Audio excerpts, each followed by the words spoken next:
President Biden headed off to Israel without answering any questions, ostensibly to show support for Israel, maybe. But there's another far more important reason. The war in Israel threatens his entire foreign policy worldview. He knows that could threaten his presidency. He saw it happen to Jimmy Carter because of Iran. Mr. Biden knows it can happen to him, too. Mr. Biden's disastrous withdrawal from Afghanistan 2 years ago was supposed to set the stage for a pivot from the Middle East to China.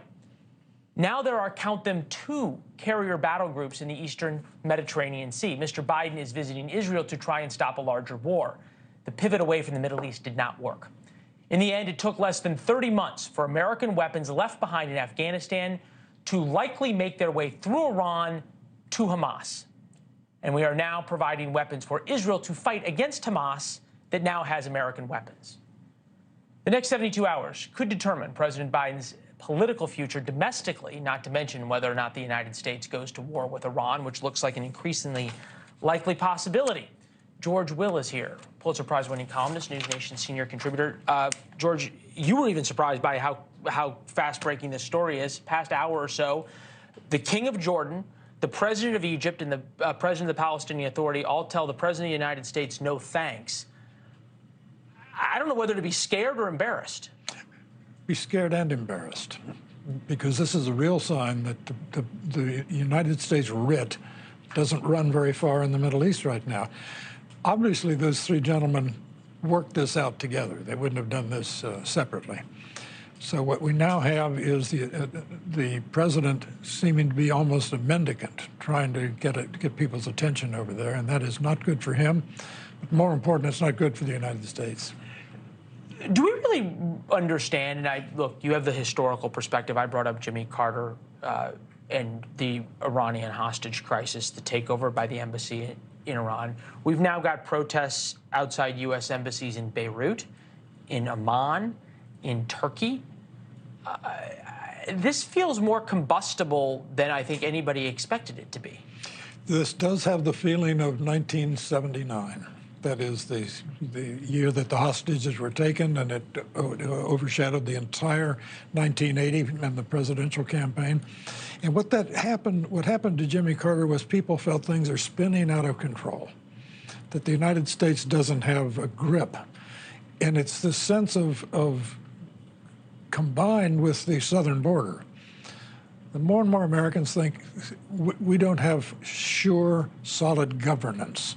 That's what did in Jimmy Carter. It's not exactly like Republicans are covering themselves in glory. We covered that a little bit earlier. But sticking on this issue of President Biden going to the Middle East, he has banked on this rapprochement with Iran.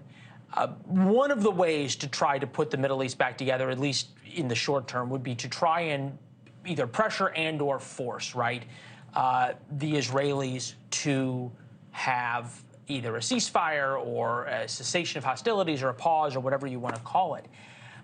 I feel as though the lack of U.S. respect by the Arabs only makes the Israelis feel more alone.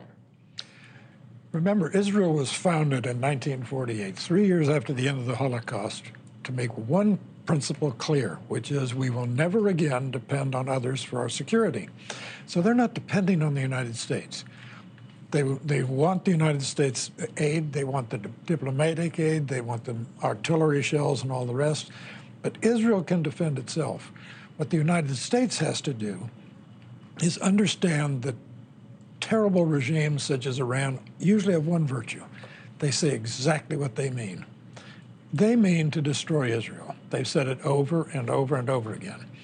They've even referred to Israel as a one-bomb country because they said if we had nuclear weapons, all the Jews are there on the eastern end of the Mediterranean. They've been completely candid. Yeah, and look, and you'd think that the one place the President of the United States could make some inroads is with quote-unquote Arab allies, and the Arab allies won't even meet with him. So there you go. It's wild. What was it, Maya Angelou, who said, when somebody shows you who they are, believe them the first time? That's right. It's good to see you, sir. Thank you very much. Thanks for watching. Go to newsnationnow.com to find NewsNation on your television provider. And don't forget to subscribe. Click the red button to get more of NewsNation's fact-driven, unbiased coverage.